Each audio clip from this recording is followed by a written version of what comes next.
Vamos a ponernos de pie en la carta a los Romanos, capítulo 1. Vamos a dar lectura a los versículos del 1 al 7.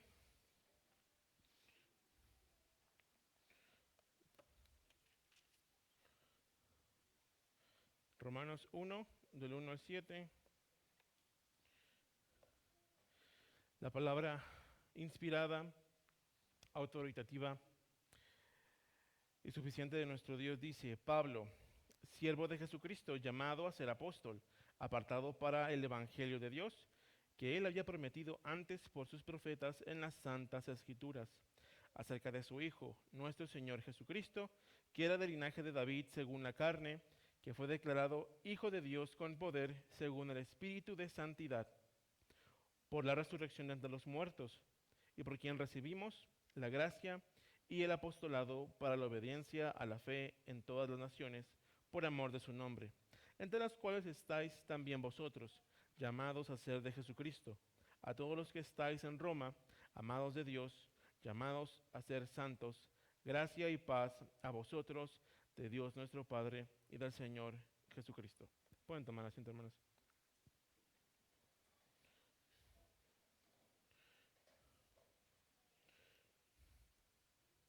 Vamos a hacer una breve oración.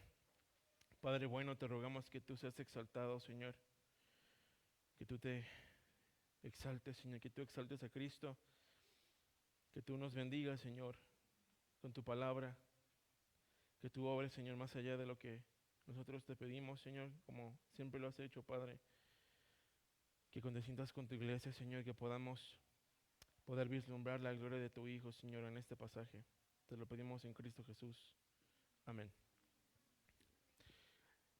Pues Romanos es, en definición, un tratado sobre el Evangelio que encuentra su origen, esencia y autoría en Dios mismo, tal como lo leemos en el primer versículo. El Evangelio de Dios da a entender que su esencia, su autoría y su origen es Dios mismo. Por este motivo, podemos decir que es un tratado teológico, del cual toman su fundamento todas las especialidades o áreas de la enciclopedia teológica. De modo que si diluimos el Evangelio, también estamos diluyendo a Dios. No podemos nosotros cambiar algo del Evangelio sin cambiar al Dios del Evangelio. Es por esto que Pablo estaba muy preocupado y ocupado en escribir a Roma para confirmarles en el Evangelio. Ahora, algo genial de Romanos es que tú puedes ignorar todas las áreas de la teología e ir como un pequeño en la fe a leer estas glorias del Señor Jesús en la carta a los Romanos y beneficiarte en tu alma de todas estas bendiciones. Pero para que veamos la forma en la que el Señor ensancha su palabra, en la forma en la que nosotros estudiamos cada uno de los libros de la Biblia, nos podemos maravillar en la profundidad y en las maravillas que Dios nos permite tener en la palabra inspirada de Dios. Ahora, Romanos, históricamente hablando, ha tenido una influencia muy notable. Cada reforma y avivamiento espiritual tienen su fundamento o su relación con la carta a los romanos. Vemos que Agustín de Hipona fue llamado a salvación por medio de la carta a los romanos. Y siglos después, uno de sus pupilos, por así decirlo, que es Martín Lutero, fue recibido en gloria, entendiendo que Lutero fue salvo también al leer la carta de los romanos. Después Romanos, esta llave por medio de la cual Dios ha desplegado las riquezas de su evangelio, del evangelio de la gracia. Y en el caso de Lutero, esta puerta abierta ha inundado la historia en los últimos siglos hasta llegar a nuestros días. A Romanos se le ha llamado también la columna vertebral del cristianismo. Todas las verdades espirituales esenciales de la fe cristiana la encontramos en la carta a los romanos. Ahora, nuestra epístola, la epístola a los romanos, comienza introduciéndonos a un personaje muy, muy particular, que es, como ya leímos, Pablo. Y para entender más de la forma en la que el apóstol Pablo entendía este evangelio y los motivos por los cuales él se vio la necesidad de escribir esta carta, vamos a escuchar de su propia pluma, no de su propia voz, el testimonio de Pablo. Vamos a Hechos 22 y vamos a leer los versículos 3 al 4.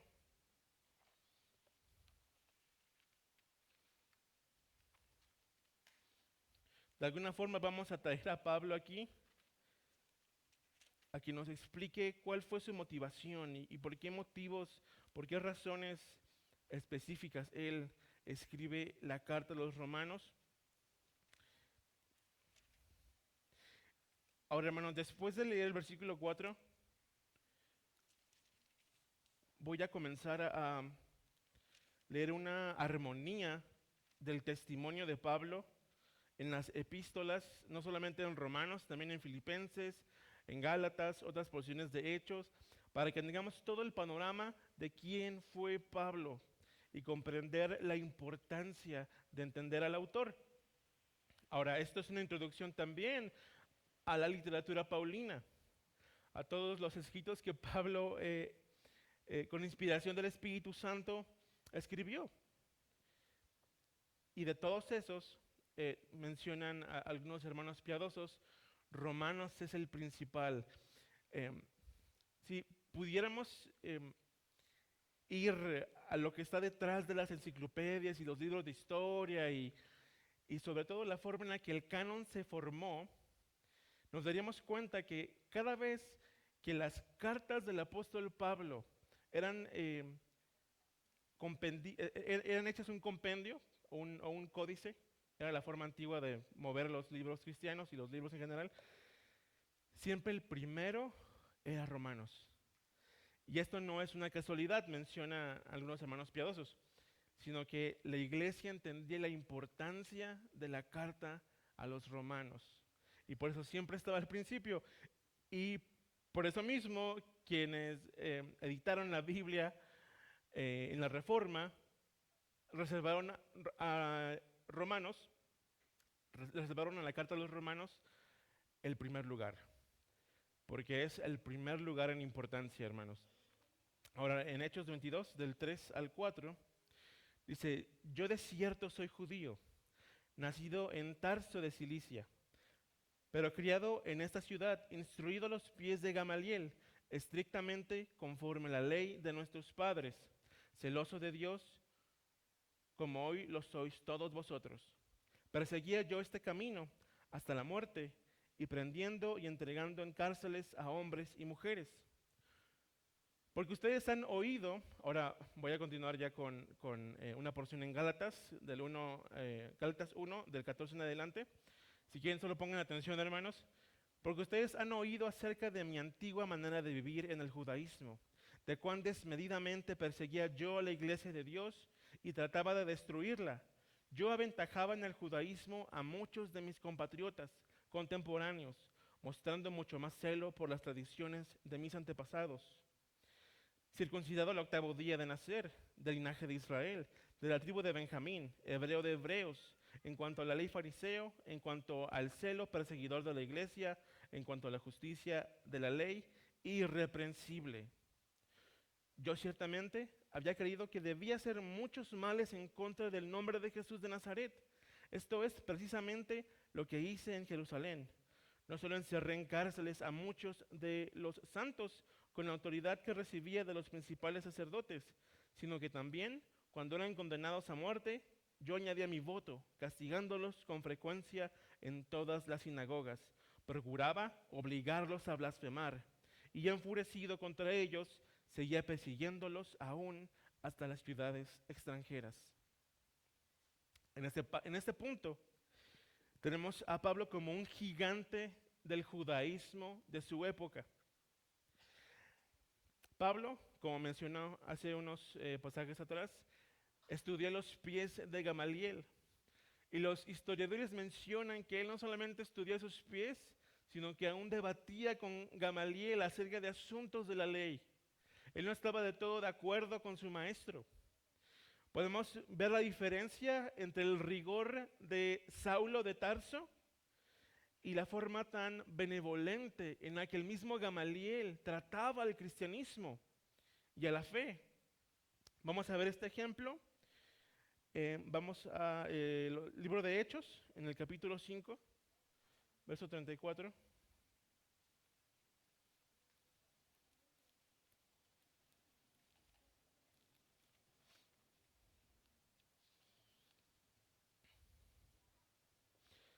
Dice el libro de Hechos: entonces, levantándose en el concilio un fariseo llamado Gamaliel, doctor de la ley, venerado de todo el pueblo, mandó a que sacasen fuera por un momento los apóstoles.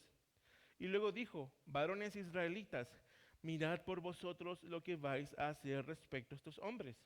Porque antes de estos días se levantó Teudas diciendo que era alguien. A este se unió un número como de 400 hombres, pero él fue muerto y todos los que le obedecían fueron dispersados y reducidos a nada. Después de este se levantó Judas del Galileo en los días del censo y llevó en pos de sí a mucho pueblo.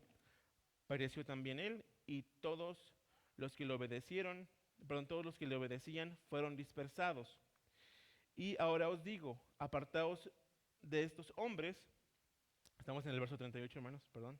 Apartaos de estos hombres y dejadlos, porque si este consejo o esta obra es de los hombres, se desvanecerá. Mas si es de Dios, no la podréis destruir. No seáis tal vez hallados luchando contra Dios. Y bueno, leímos del 34 al 39, hermanos, por si están tomando nota. Y vemos esa benevolencia que tenía Gamaliel para con el cristianismo primitivo.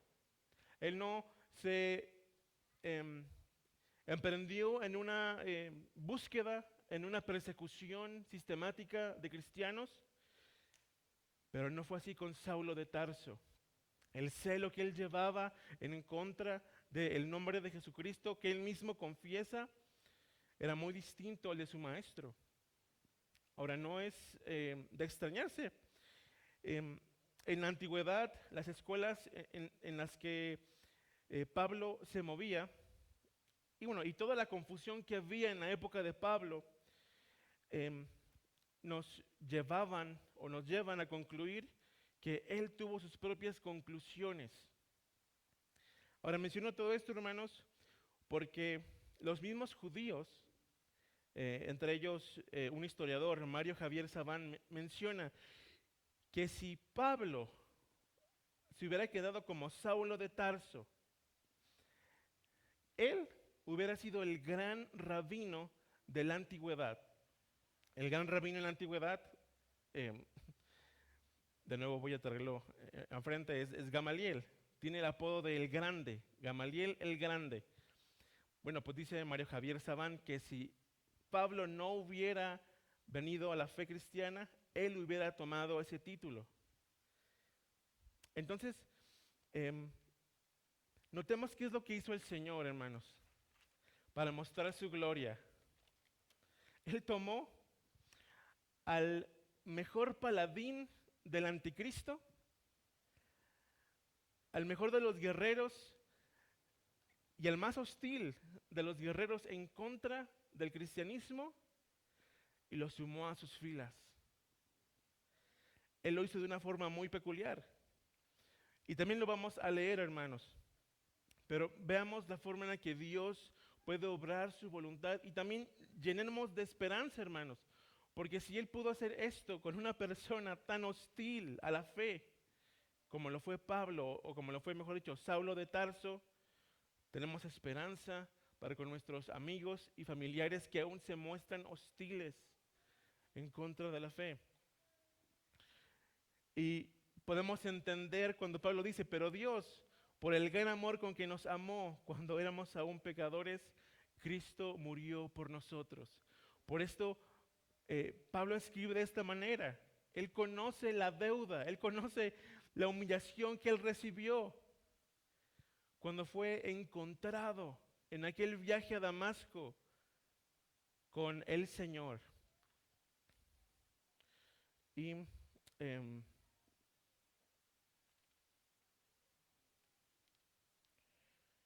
vamos a 1 de Timoteo 1 del 13 al 14.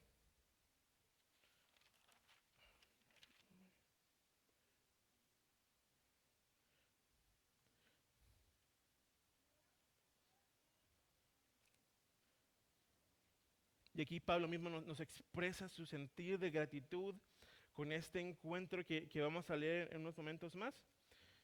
1 de Timoteo 1, versos 13 al 14, dice la palabra de Dios. Habiendo yo sido antes blasfemo, perseguidor e injuriador, mas fui recibido a misericordia porque lo hice por ignorancia en incredulidad.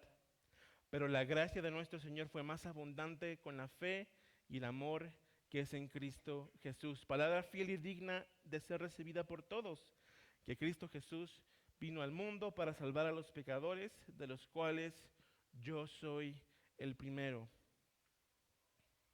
Y sigue el relato Pablo, dice, aconteció que ocupado en esto, cuando iba a Damasco con autoridad y comisión de los principales sacerdotes al mediodía, yendo de camino, vi una luz procedente del cielo, más brillante que el sol, que resplandecía alrededor mío y de los que viajaban conmigo. Después de que todos caímos al suelo, oí una voz que me decía en el idioma hebreo, Saulo, Saulo, ¿por qué me persigues? Dura cosa te es dar coces contra el aguijón. Yo entonces dije, ¿quién eres, Señor? Y el Señor dijo, yo soy Jesús, a quien tú persigues. Ahora, en este punto, hermanos, en el relato del libro de Hechos, cuando el Señor Jesucristo responde a la cuestión de quién eres y dice, yo soy, en el original, hermanos, el Señor Jesús, bueno, y entendemos que este es el original del original. El original es en griego, ¿no? Tenemos las copias en griego. Pero aquí está mencionando Pablo que el Señor Jesús le estaba hablando en lengua hebrea. Entonces, en lengua hebrea, lo que Pablo escuchó fue lo siguiente, y lo voy a adaptar a nuestro acontecer. Cuando Pablo pregunta, ¿quién eres, Señor? Y el Señor dijo, Jehová, Jesús, a quien tú persigues. El nombre santo fue usado por el Señor en ese momento. ¿Por qué Pablo no, bueno, además del poder de Dios desplegándose en ese momento, tirándolos, haya venido en caballo, en camello o en un burrito, cayeron al suelo, ese es el punto. Pero, ¿por qué Pablo no rebatió, no preguntó? Porque él entendió que estaba frente al Señor. Y lo más controversial para él es que el Señor, que Jehová o que Yahweh, es Jesús. Esa fue la revelación de golpe de la gloria de Dios, entendiendo, hermanos, que el Cristo resucitado es la gloria de Dios entre nosotros, que cuando, como estudiamos o estuvimos estudiando, hermanos, vamos a la cena del Señor, somos expuestos a Cristo, que es ahora la forma en la que Dios revela su gloria en el rostro de Jesús. Él es mejor que el templo. Pablo entendió todo esto en ese momento. Toda su ira, toda su furia, además de la obra de regeneración que ocurrió en ese momento, a Pablo le quedó claro lo que dijo Gamaliel, que estaba luchando en contra del Señor. Y continuó el Señor Jesús hablando a Pablo, diciéndole, pero levántate y ponte en pie, porque te he aparecido con el fin de designarte como ministro y testigo, no solo de las cosas que has visto, sino también de aquellas en que me apareceré a ti. Te rescataré del pueblo judío y de los gentiles a los cuales yo te envío, para que abra sus ojos, a fin de que se conviertan de las tinieblas a la luz y del dominio de Satanás a Dios, para que reciban por la fe en mí el perdón de pecados y herencia entre los que han sido santificados. Entonces, en ese momento, el mediador del Evangelio, el resplandor de la gloria de Dios, la forma en la que la salvación iba a llevarse a cabo, la gracia del Evangelio, estaban siendo comunicadas a Pablo en este encuentro con el Cristo resucitado. Esto le tomó años a Pablo asimilarlo, ¿verdad? No fue algo que él se volviera un erudito en el Evangelio en ese mismo momento, pero las verdades del Evangelio fueron comunicadas a Pablo en ese momento. Por eso cuando se le cuestiona, y él nos lo va a contar en unos momentos, dice, esto no me lo reveló a mí ni Pedro ni Jacobo, esto Cristo mismo me lo mostró. Este Evangelio lo recibí yo del Señor. Como él mismo menciona, que él iba a decirle más cosas en otras ocasiones. Ahora, continúa el apóstol mencionándonos, pero cuando Dios, que me apartó desde el vientre de mi madre y me llamó por su gracia, tuvo a bien revelar a su Hijo en mí, para que yo le anunciara entre los gentiles, no consulté enseguida con carne y sangre, ni subí a Jerusalén a los que eran apóstoles antes de mí, sino que fui a Arabia y regresé a Damasco. Entonces, 3 años después, subí a Jerusalén para conocer a Pedro y estuve con él 15 días. En lo que les escribo, les aseguro delante de Dios que no miento.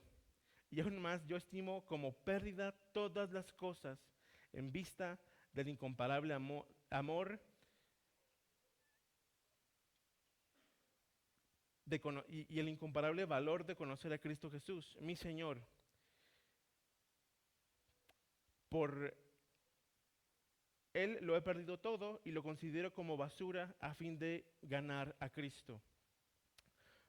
Ahora, estas porciones de Gálatas y de Filipenses, en este punto de la narración del apóstol Pablo, de su experiencia salvífica, la forma en la que el Señor le mostró su gloria y él asimiló esto, los 3 años que estuvo en Arabia meditando acerca del Evangelio que mencionan que fue el seminario de Pablo o la universidad de Pablo esos 3 años.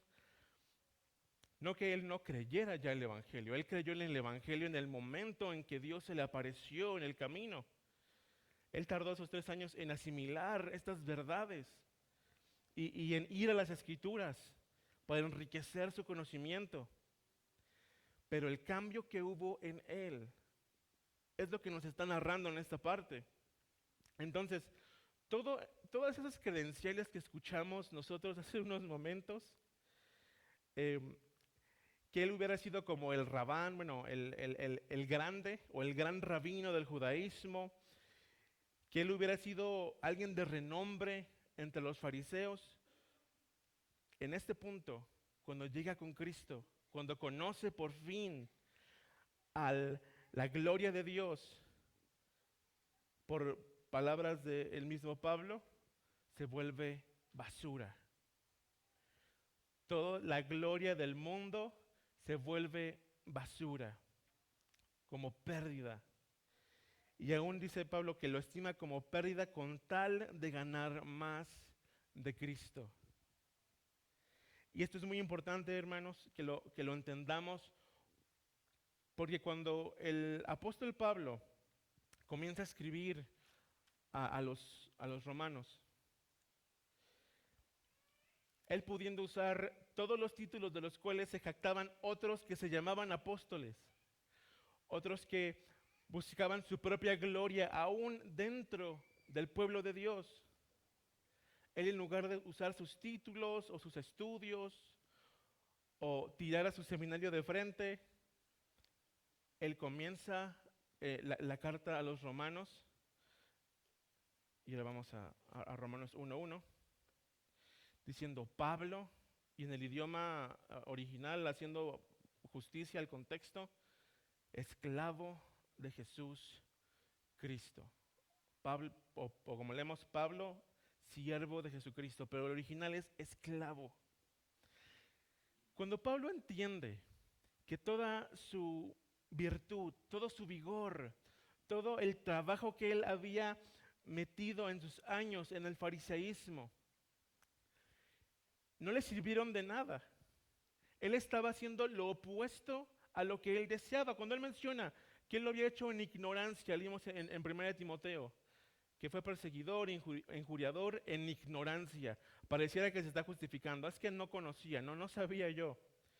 Pero esa ignorancia espiritual que él tenía no implica que él de una forma genuina buscara una espiritualidad para con Dios. El hombre incrédulo puede buscar genuinamente una espiritual y estar genuinamente equivocado. Puede haber católicos, puede haber musulmanes, puede haber judíos que busquen a su forma de Dios, pero están genuinamente o sinceramente equivocados. Y lo más amoroso que podemos hacer por ellos, además de tenerles consideración y no llegar, como dicen, de una forma rajatabla a dar bibliazos, ¿no? Es mostrarles a Cristo y mostrarles su error.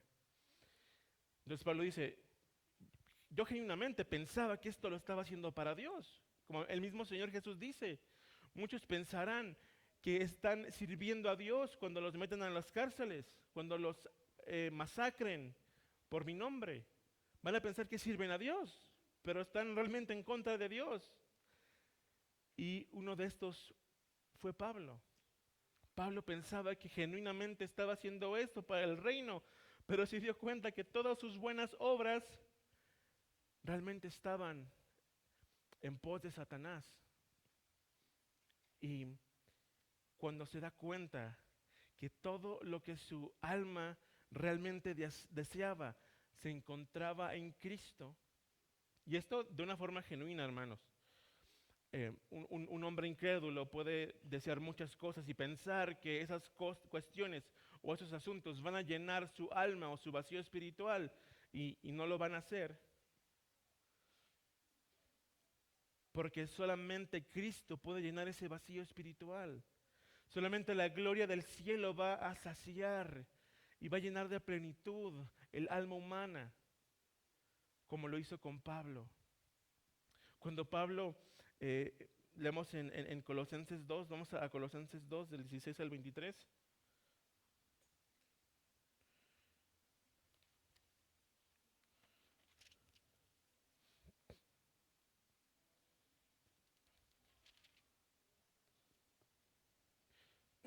Dice, Colosenses 2, versículos del 16 al 23, dice, por tanto, nadie os juzgue en comida o en bebida, o en cuanto a días de fiesta, luna nueva o días de reposo, todo lo cual es sombra de lo que ha de venir, pero el cuerpo es de Cristo.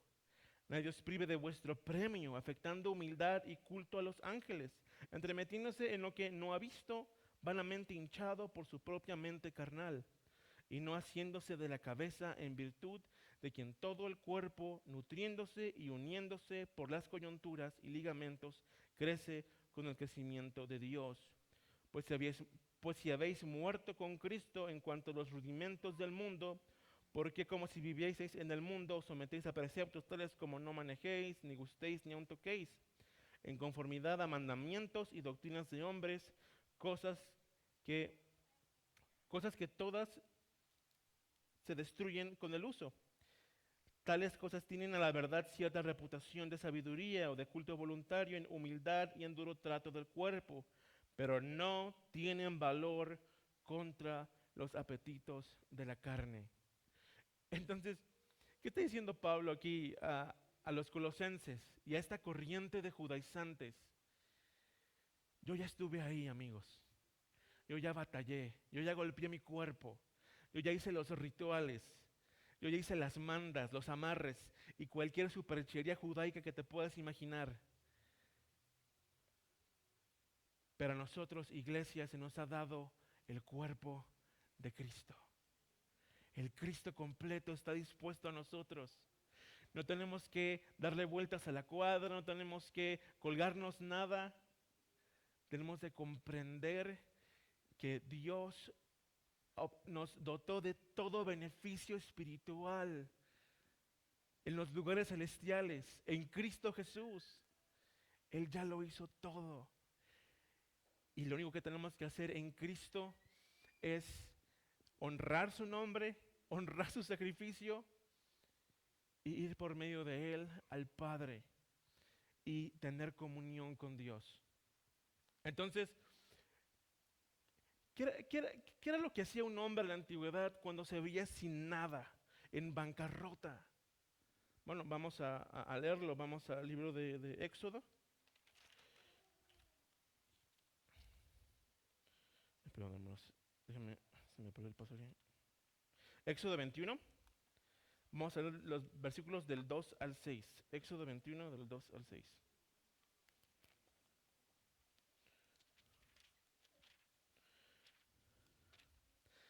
En la actualidad, hipotecas tu casa, ¿no?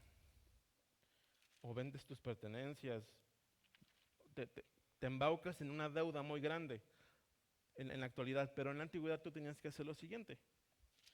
Ay, perdón, hermanos.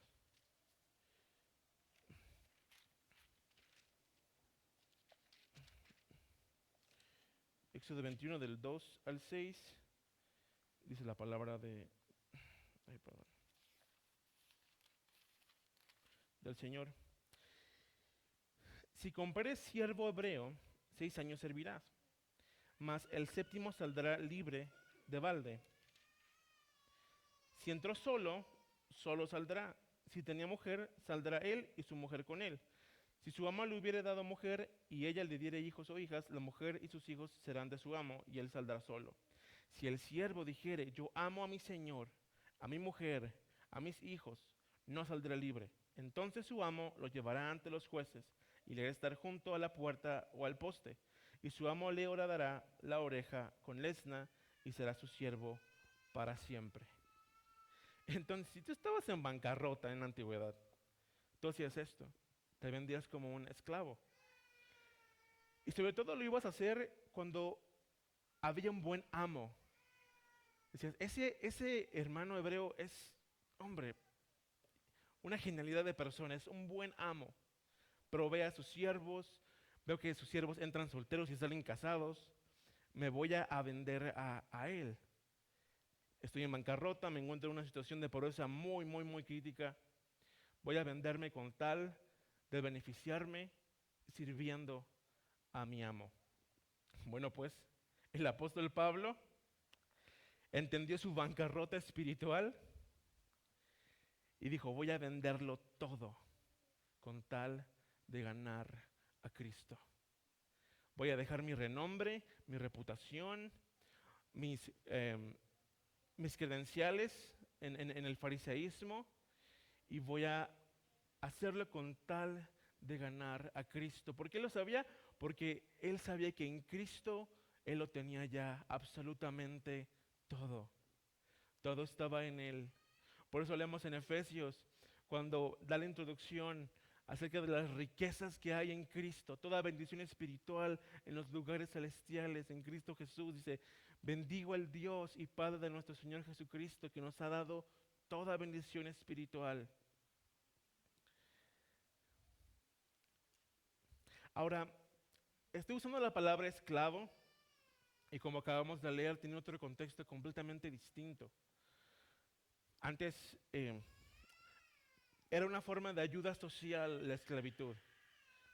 Y en ocasiones salías mejor después que antes de ser esclavo. Aún en la antigüedad, el esclavo de algún gobernador, de algún hacendado o de algún mandatario tenía una posición más alta que alguien libre y pobre. Incluso había leyes como la que vimos en el libro de Éxodo, en donde se buscaba fomentar una cultura esclavista, y es un poco controvertido decirlo en la actualidad, una cultura esclavista que fuera lo más digna, tanto para el amo como para el esclavo. Ahora en la actualidad, pues eso está muy lejos. El esclavismo que se vivió en Estados Unidos en las décadas pasadas no representa a lo que la Biblia se refiere como un esclavo. Y para darte un ejemplo, en la antigüedad hubo una fiesta en donde se encontraba uno de los Césares. Y uno de los esclavos de la casa, era un casón enorme, por error quebró una de las vasijas de vidrio de su amo. Ahora, una vasija de vidrio en la actualidad, pues compras agua en vidrio y no te cuesta mucho, pero en la antigüedad tener una botella de vidrio era algo fuera de lo común. Y bueno, su amo tenía una colección de vasijas de vidrio, o sea, era una opulencia notable, y quebró una. Y el amo había ordenado que echaran al esclavo a las pirañas por su error. Cuando César se enteró de esa instrucción tan macabra, ordenó que todas las vasijas se quebraran y se echaran a las pirañas y se le diera la libertad al esclavo. Vemos la diferencia que hay entre culturas, ¿verdad? Entonces, la dignidad del esclavo, como ya vimos, dependía también de la dignidad del Señor. Y para ver ejemplo de esto, hermanos, vamos a la carta de Gálatas, capítulo 4, versos 13 y 15.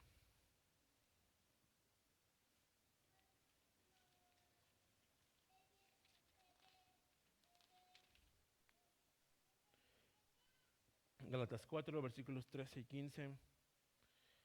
Ahora menciona aquí Pablo la forma en la que él fue tratado cuando se encontró por primera vez con los Gálatas y él se encontraba enfermo. Dice, pues vosotros sabéis que a causa de una enfermedad del cuerpo os anuncié el Evangelio al principio.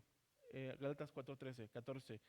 Y no me despreciasteis ni desechasteis por la prueba que tenía en mi cuerpo. Antes bien, me recibisteis como a un ángel de Dios, como a Cristo Jesús. ¿Dónde pues está esa satisfacción que experimentabais? Porque os doy testimonio de que hubieseis podido, déjame vuelvo a empezar. ¿Dónde pues está esa satisfacción que experimentabais? Porque os doy testimonio que si hubieseis podido, os hubierais sacado vuestros propios ojos para dármelos.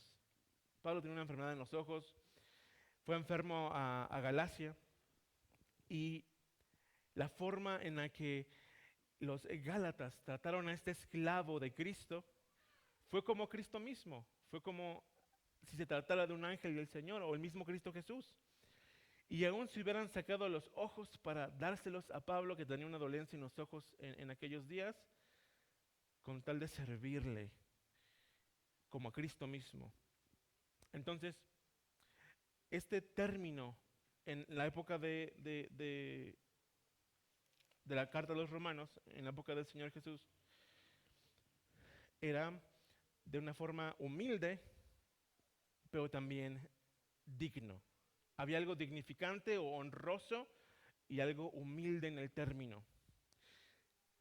Pero siempre, hermanos, siempre, en cada una de las ocasiones en las que esto era tomado de una forma correcta, implicaba la pérdida de toda su propia voluntad.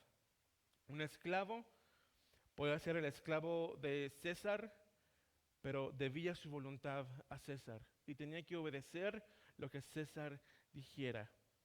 Aquí Pablo está diciendo, yo no vengo aquí por mi propia cuenta, no me mando solo, en otras palabras, sino obedezco por encima de todo a Jesús, el Mesías. Ahora, ¿de qué forma podemos aplicar esta verdad a nuestras vidas, hermanos? Y poder ser buenos esclavos del Señor Jesús. ¿O de qué manera podemos entender la doctrina del servicio cristiano para ser un nombre un poco menos chocante para nuestra época? Pues vamos a verlo en el libro de Romanos.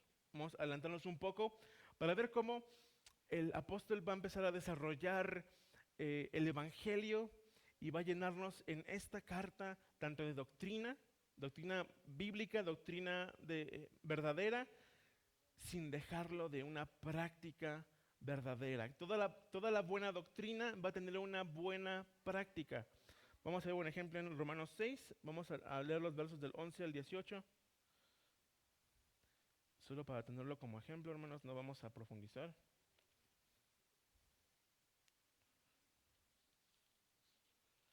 Romanos 6, del 11 al 18. Dice la palabra de Dios. Así también vosotros consideraos muertos al pecado, pero vivos para Dios en Cristo Jesús, Señor nuestro. No reine pues el pecado en vuestro cuerpo mortal, de modo que lo obedezcáis en sus concupiscencias, entre paréntesis, en sus pensamientos.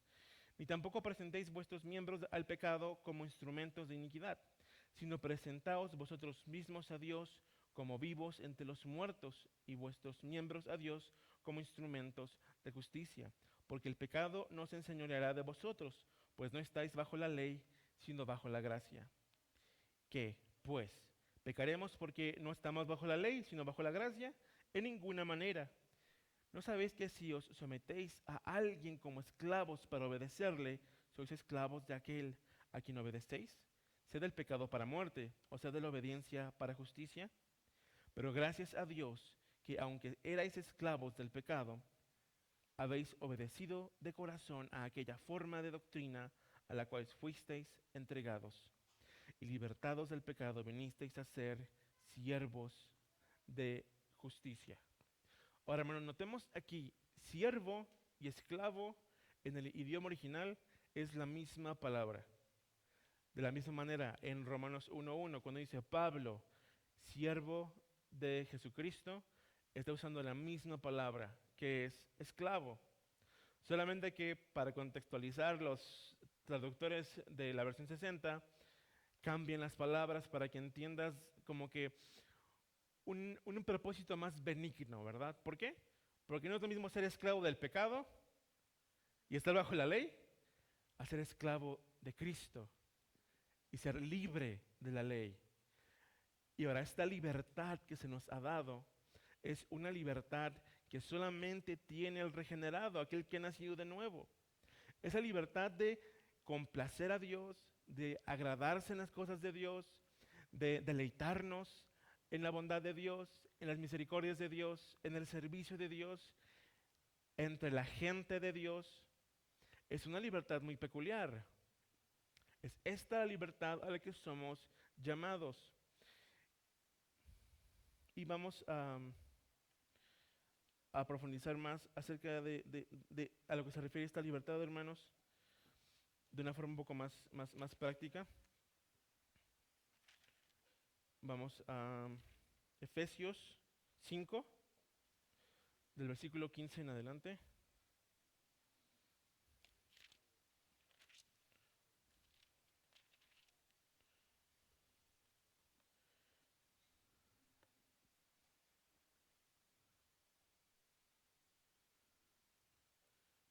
Efesios 5, del 15 en adelante, dice la palabra de Dios. Y ten en mente esto es lo que es un buen esclavo, un buen siervo de Cristo, alguien que ha entendido la libertad que tenemos ahora en el Señor. Dice Efesios 5 del versículo 15 en adelante hasta el 21. Dice, mirad pues con diligencia cómo andéis, no como necios, sino como sabios, aprovechando bien el tiempo, porque los días son malos. Por tanto, no seáis insensatos, sino entendidos de cuál sea la voluntad del Señor. Y aquí voy a hacer una pausa.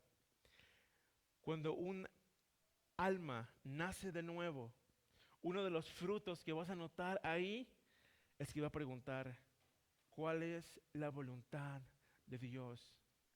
¿Qué dice mi Señor que haga su siervo? Por eso nos enseña a orar el Señor Jesucristo en el Padre Nuestro. Hágase tu voluntad, así en los cielos como en la tierra. Y continúa el texto. 18. No os embriaguéis con vino, en lo cual hay disolución. Antes bien, sed llenos del Espíritu, hablando entre vosotros con salmos, con himnos y cánticos espirituales, cantando y alabando al Señor en vuestros corazones, dando siempre gracias por todo al Dios y Padre en el nombre de nuestro Señor Jesucristo. Someteos unos a otros en el temor de Dios. Otra cuestión gloriosa, otro fruto hermoso de un esclavo cristiano, otra manifestación de la libertad del cristiano es que él se puede someter, hermano. Y para dar un ejemplo a esto, cuando el Señor me concedió la bendición de conocer nuestra iglesia, y pueden preguntarle al hermano Miguel lo que le dije, había una sed en mí, hermanos, de someterme a un consejo de ancianos. Porque yo iba de iglesia en iglesia y no me enorgullezco de esto, pero veía que había algo que decía yo, me quiero someter, pero llega un punto en donde es mi doctrina o es la práctica, pero había un anhelo en mí genuino de someterme a un cuerpo bíblico de ancianos. Y cuando encontré en la gracia del Señor estas iglesias, y, y había ahí un tema conmigo, hermanos, eh, y se me pregunta, y yo pude responder, he buscado y estoy cansado, yo solo quiero someterme a ancianos maduros. Y bueno, en la gracia del Señor es lo que el Señor ha estado trabajando con nosotros, hermanos, nos ha estado bendiciendo y afirmándonos como iglesia, pero es algo que solo el cristiano puede hacer, hermanos. Va a ser muy difícil que un incrédulo se someta a alguien que es su igual. Tiene que haber un título, como en el caso de Pablo, tuvo que encontrar credenciales de los principales, de los sumos sacerdotes, de los principales en las sinagogas, para poder ser alguien en ese reino caído. Pero cuando entramos al reino de los cielos, leemos el texto, someteos unos a otros en el amor del Señor. Y es otra de las libertades, como para dar un ejemplo conciso, a las que tenemos acceso como esclavos de Cristo. Ahora, amigos y hermanos, aquí no hay escapatoria. Tú eres esclavo sí o sí. Nadie es libre aquí realmente. Aquel que se siente libre porque peca mucho y cuando quiere y como se le da la gana y vive a su manera o busca ser el rey, hasta hay canciones de esto en el mundo, realmente no es libre, realmente es esclavo de Satanás y del pecado. Y si me estás escuchando, amigo, tú intenta un momento, intenta deleitarte en Dios, intenta obedecer la Escritura, intenta someterte a tus autoridades, intenta honrar a tus padres, intenta mantener una vida casta, intenta no codiciar lo que es de tu prójimo. y vas a darte cuenta que no puedes hacerlo porque eres esclavo del pecado y de Satanás. Pregúntate, ¿por qué hay una repulsión? ¿Por qué odio sin un motivo a aquellos que profesan esta fe? ¿Por qué no puedo yo ahondar y adentrarme en las cosas espirituales? Y no entiendo de lo que me están hablando cuando hablan acerca de la gloria de Dios en Cristo. Tu amo te tiene oprimido. No te permite ver la gloria de Dios en Cristo. Pero la buena nueva es que puedes venir al Señor de Pablo. Y si él estaba cerrando iglesias, masacrando, torturando, perdón, a los hermanos, y él pudo encontrarse con Dios por medio de Cristo, él puede salvar tu alma hoy. Si hoy descansas en este evangelio que Pablo está por explicarnos, que es el evangelio de la libre gracia de Dios. Y no tienes que obrar tú tu salvación, que Cristo le ha entregado todo. Si la persona más legalista que pudo haber en la antigüedad entendió que sus buenas obras de nada sirvieron, tú debes entender que tus buenas obras de nada van a servir y que tienes que descansar en la obra completa de Cristo. Y también, hermanos, aprovechemos nuestra libertad. Entendamos nuestro llamamiento como esclavos de Cristo. Si alguien de tanto renombre, con tanta sabiduría, con tanto trabajo cristiano, ya hablando como Pablo, como Pablo, el obrero de Dios en Cristo, al llegar a presentarse a otra iglesia, no usó el título de apóstol en primer lugar, o pastor, o misionero, o abogado, o cualquier título de este mundo. Sigamos el ejemplo de Pablo y sintámonos honrados de podernos presentar en palabra como en hecho, como esclavos del Señor Jesús. Pues vamos a orar, hermanos. Padre bueno, Dios santo, santo y santo,